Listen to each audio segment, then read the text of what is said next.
Kwa hiyo tumekuja kuwatembelea, moja, kuweza kuona namna ambavyo kiwanda kinafanya kazi, lakini namna biashara inaenda, lakini vile vile kuwasikiliza na kuweza kufahamu changamoto ambazo wanakabiliana nazo, na sisi wa Wizara ya Viwanda na Biashara kwa kushirikiana na wenzetu kwenye sekta mbalimbali kuweza kushirikiana kutatua changamoto hizo ili kuendelea kuweka mazingira wezeshi ya wenzetu kuendelea kufanya biashara, lakini vile vile kuendeleza viwanda vyao kwa ufanisi zaidi. Kwa hiyo tumekuja hapa, tumeona kiwanda kile pale cha vinywaji laini, na vile vile tumekuja hapa kwenye kiwanda hiki ambayo ni extension ya kiwanda cha mabati, na wametuambia kongani nzima ikikamilika inaweza kuzalisha mpaka ajira 30,000 za moja kwa moja na zisizo za moja kwa moja. Na sasa hivi wanatuambia wana ajira takriban 5,000 za moja kwa moja na zisizo za moja kwa moja. Kwa kweli ni kazi nzuri sana inafanyika na wenzetu wa GSM na tunawapongeza sana. Wametuambia kuhusiana na changamoto zao, ikiwemo moja kuhusiana na swala la umeme.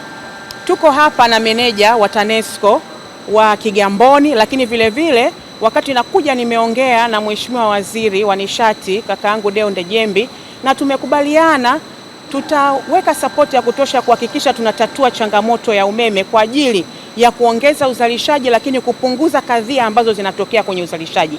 Kwa hiyo ni waahidi wenzetu kwenye swala la umeme, mikakati mingi tunayo. Tumekubaliana kwamba litafungwa transformer pale kwenye substation yetu ya Dege mpaka itakapofika mwezi wa 3 kwa ajili ya kuboresha, lakini vile vile mwanzoni hali ilikuwa mbaya zaidi. Sasa hivi wenzetu wa TANESCO wamewafungia dedicated line inayokuja moja kwa moja, lakini bado kuna changamoto. Ni waahidi kwa kushirikiana na Waziri wa Nishati na wenzetu wa TANESCO tutaendelea kuboresha na kutekeleza mikakati ambayo tunayo kwa ajili ya kuboresha hali ya upatikanaji wa umeme hususan katika kiwanda hiki. Mheshimiwa Waziri, tunakushukuru sana kwa ugeni huu. Tumepata kuonesha project yetu ambayo tunajivunia nayo sana ya Kilimanjaro Industrial Park. Karibu eka 300 ambayo zitakuwa nyumbani kwa manufacturing plants zaidi 20 and logistics services. Lengo la park hii ni kuleta viwanda pamoja, contribute kwenye facilitation ya trade na contribute kwenye development vision ya serikali.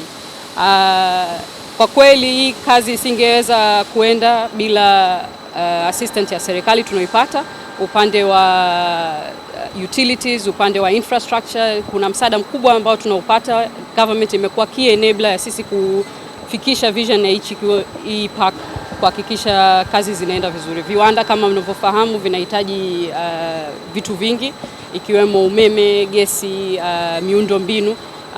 Kama mnavyoona hapa Mwasonga sasa hivi tunayo barabara ya lami ambayo imefika kwenye park yetu, na pia tunapata umeme, na ahadi zipo nyingi sana kutoka kwa serikali kuendelea kutuwezesha. Kwa hiyo sisi tunaona kwamba tunaenda sambamba na serikali kwenye hii development vision, na Kilimanjaro Industrial Park itakuwa key contributor kwenye mambo mengi sana ya kuwezesha serikali kufika kwenye hiyo vision. Kwenye upande wa ajira kwa sasa hivi tunayo direct and indirect ajira kama 5,000, lakini hii park ikishamaliza na tuna viwanda vyetu zaidi ya 20, tunategemea ajira za direct na indirect zifike 30,000. Na lengo letu kama GSM kufanya uzalishaji wa bidhaa zilizokuwa bora na sanifu zaidi na katika level ya uchafuzi wa mazingira iliyo chini zaidi. Lengo letu ni kuwa tukitoa bidhaa bora kwa Tanzania na nje ya Tanzania, na lengo kubwa pia ni kuhamasisha au kuendeleza desturi tulionayo kwa kuhamisha ujuzi au ufanisi katika uendeshaji wa viwanda kwa vijana wetu wa Kitanzania. Nafikiri leo mmekuwa mashahidi mkiona vijana wetu wa Kitanzania wenye umri mdogo wameweza kuoperate mashina hizi na kwa ufanisi wa hali ya juu.